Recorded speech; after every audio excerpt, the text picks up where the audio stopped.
नमस्कार दोस्तों, कैसे हैं आप लोग। चलिए आज आप लोगों को सावन माह की कथा सुनाते हैं। वैसे भी अभी सावन माह चल रहा है तो सावन माह में ये कथा जरूर से सुननी चाहिए। चलिए, बहुत सुंदर कथा है, अंत तक सुनिएगा।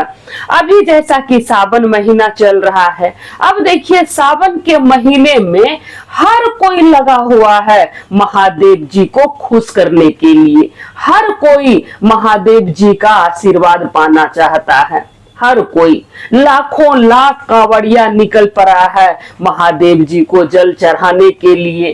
कोई सेवा कर रहा है, कोई प्रसाद बांट रहा है। हर आदमी अपने स्तर से महादेव जी को मनाने में लगा हुआ है। अब देखिए, कोई अगर पूजा करने नहीं जा पा रहा है तो कोई पैसे से मदद कर रहा है, कोई फूल बेल पत्र से मदद कर रहा है, कोई प्रसाद बांट रहा है, कोई सेवा कर रहा है। तो हर आदमी अपने तरह से चाह रहा है कि पुण्य काम करें और महादेव जी का आशीर्वाद पाएं। महादेव जी की कृपा पाने के लिए हर कोई लगा हुआ है। अब देखिए, यही सब देखकर माता पार्वती जी महादेव जी से पूछती हैं। माता पार्वती जी और महादेव जी कैलाश पर्वत पर बैठे हुए थे और लाखों लाख भक्त को देख रहे थे कि कितना भक्त पूजा कर रहा है। हर कोई प्रभु को पाना चाह रहा है, हर कोई प्रभु की कृपा को पाना चाह रहा है, लाखों लाख भक्त। तब माता कहती है महादेव जी से कि स्वामी, लाखों लाख भक्त निकला हुआ है आपको मनाने के लिए, आपको खुश करने के लिए। लाखों लाख भक्त आपकी पूजा अर्चना में लगा हुआ है। देखिए, कोई जल भर रहा है, कोई जल चढ़ा रहा है, कोई फूल चढ़ा रहा है, कोई फूल बेच रहा है कृपा पाने के लिए, कोई दान दे रहा है, कोई सेवा कर रहा है, कोई दवाई बांट रहा है। प्रभु, क्या आप उन सभी पर कृपा करेंगे? जितने भी भक्त आपकी पूजा अर्चना कर रहे हैं, क्या आप सब पर कृपा करेंगे? तब महादेव जी मुस्कुराकर माता पार्वती जी से कहते हैं कि हाँ, बिल्कुल करेंगे, हम सब पर कृपा करेंगे।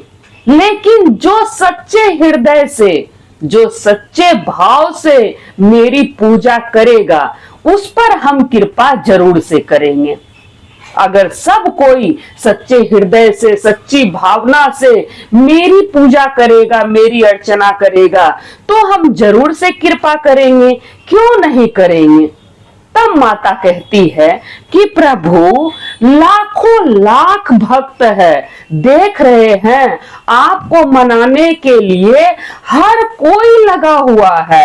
हर कोई पूजा पाठ, आपका ध्यान, सब कुछ कर रहा है आपको पाने के लिए। आपको कैसे पता चलेगा कि कौन सच्चा भक्त है और कौन झूठा भक्त है? कैसे पता चलेगा? तब महादेव जी मुस्कुराकर माता पार्वती जी से कहते हैं कि पार्वती, आप तो परीक्षा लेने में माहिर है, आपको परीक्षा लेने में आनंद भी आता है। तो चलिए पृथ्वी पर, वहीं पर दिखाएंगे आपको कि किस तरह के भक्त पर हम कृपा करेंगे। हम किस तरह के भक्त पर कृपा करते हैं और किस तरह के भक्त पर कृपा करेंगे। महादेव जी खुद बताएं माता पार्वती जी को। तब माता कहती है कि चलिए चलिए पृथ्वी पर, देखते हैं कि आपका कौन सच्चा भक्त है और कौन झूठा भक्त है। अब देखिए, माता पार्वती जी और महादेव जी दोनों पति पत्नी का रूप धारण करके एक मंदिर के आगे बैठ गए। अब महादेव जी क्या किए? कुष्ठ रोगी बन गए, अपने आप को कुष्ठ रोग दे दिए, वो कुष्ठ रोगी बन गए। और माता पार्वती जी साधारण सी महिला बन गई, साधारण सा वस्त्र पहनी, लेकिन माता का सुंदरता छुपाए नहीं छुप रहा था। माता बहुत सुंदर लग रही थी, साधारण से वस्त्र में भी माता बहुत सुंदर लग रही थी। अब देखिए, वो तो माता ही ठहरी, माता भगवती, माँ दुर्गा, उससे ज्यादा सुंदर कौन हो सकता है? तो तो माता की सुंदरता छुपाए नहीं छुप रहा था साधारण से वस्त्र में भी। अब देखिए, माता पार्वती जी और महादेव जी दोनों मंदिर के बाहर बैठ गए, पति पत्नी का रूप धारण करके। रास्ते में, मंदिर के बाहर जो रास्ता था वहां पर बैठ गए। अब देखिए, लाखों लाख भक्त मंदिर के अंदर जा रहा था, मंदिर से निकल रहा था, कोई गंगा स्नान करने के लिए जा रहा था। तो माता एक एक करके सबसे कहती है कि सुनिए ना, आप जरा मेरी मदद कर दीजिए। देखिए, हम बहुत दूर से आए हैं, इस मंदिर की महिमा को सुनकर हम बहुत दूर से आए हैं और 2 दिन से कुछ खाए भी नहीं हैं। कोई कहा है हमको कि अगर इस मंदिर में मेरा पति 1 लोटा जल चढ़ा देंगे, शिवलिंग के ऊपर मेरे पति अगर 1 लोटा जल चढ़ा देंगे तो मेरे पति का कुष्ठ रोग ठीक हो जाएगा। अब हम तो अपने पति को ले जा नहीं सकते हैं, तो क्या आप लोग मेरी मदद कीजिएगा। माता सबसे मदद मांग रही थी, लेकिन माता के मदद के लिए कोई नहीं आ रहा था, कोई नहीं। सब माता को दूर दूर आ रहा था। कोई कहता था, अरे अरे अरे, दूर रहो दूर रहो, हम पूजा करने जा रहे हैं, छूत लग जाएगा। अरे हम अभी तुरंत गंगा स्नान करके आए हैं, दूर रहो, पूजा करने जा रहे हैं, छूता जाएंगे, पाप लग जाएगा, दूर रहो दूर रहो।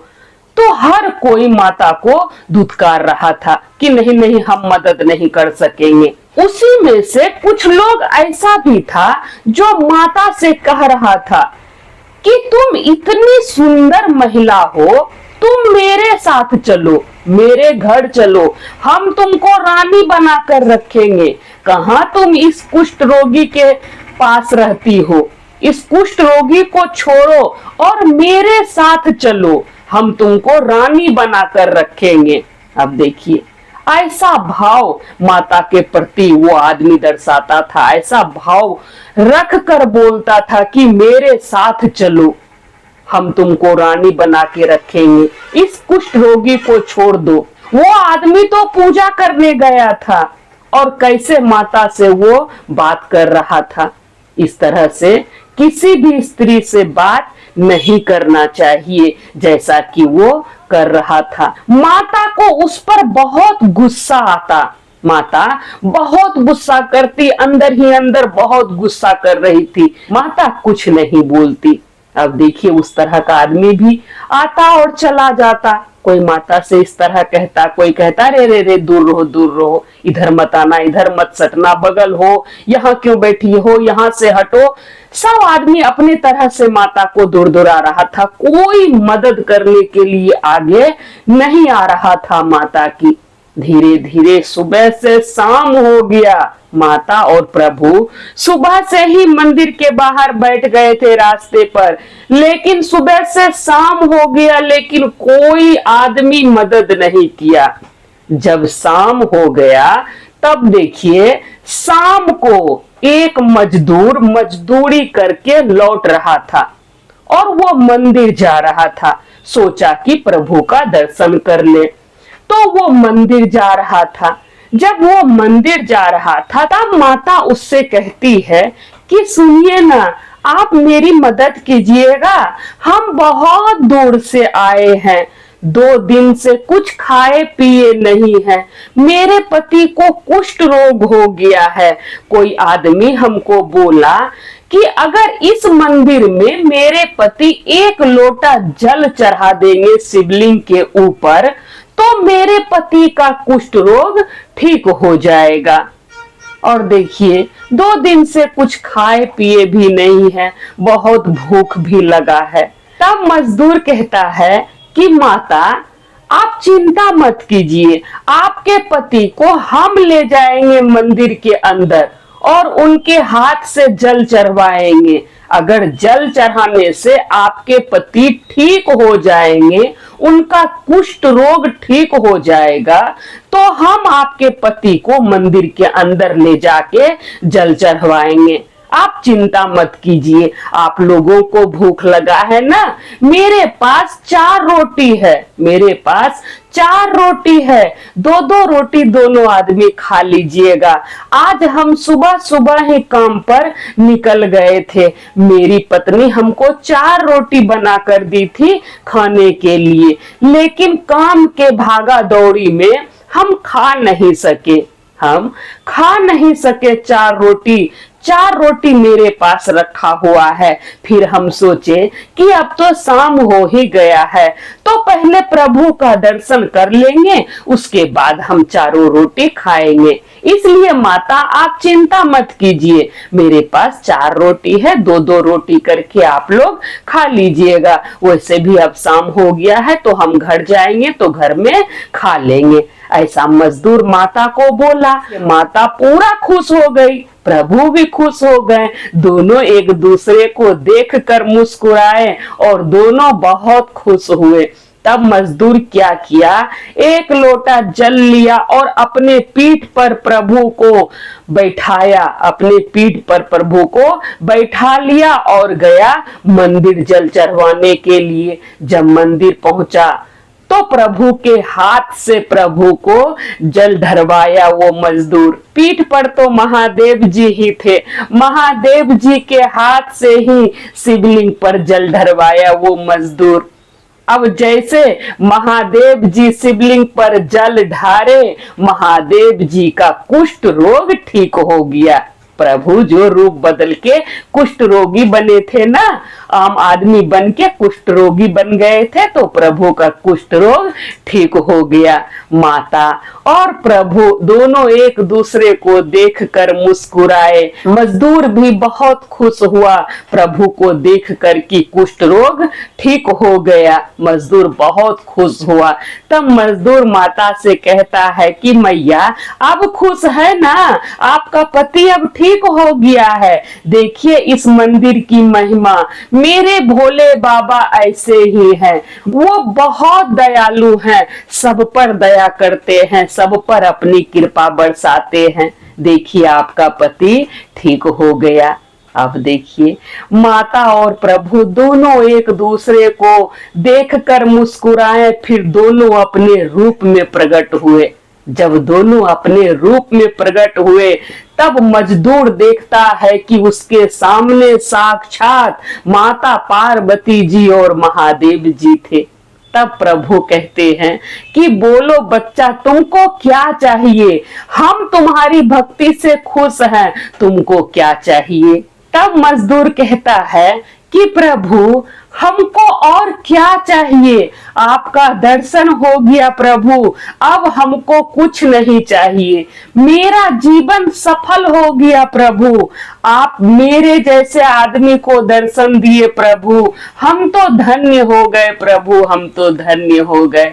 प्रभु अगर आप कुछ देना ही चाहते हैं तो अपना हाथ मेरे सर पर सदा रखिएगा, अपना हाथ मेरे सर से प्रभु कभी मत हटाइएगा। हम सदा आपकी पूजा करते हुए इस पृथ्वी को छोड़े, और जब हम इस पृथ्वी को छोड़ेंगे ना प्रभु, तो आप अपने श्री चरणों में हमको जगह दीजिएगा और हमको कुछ नहीं चाहिए प्रभु।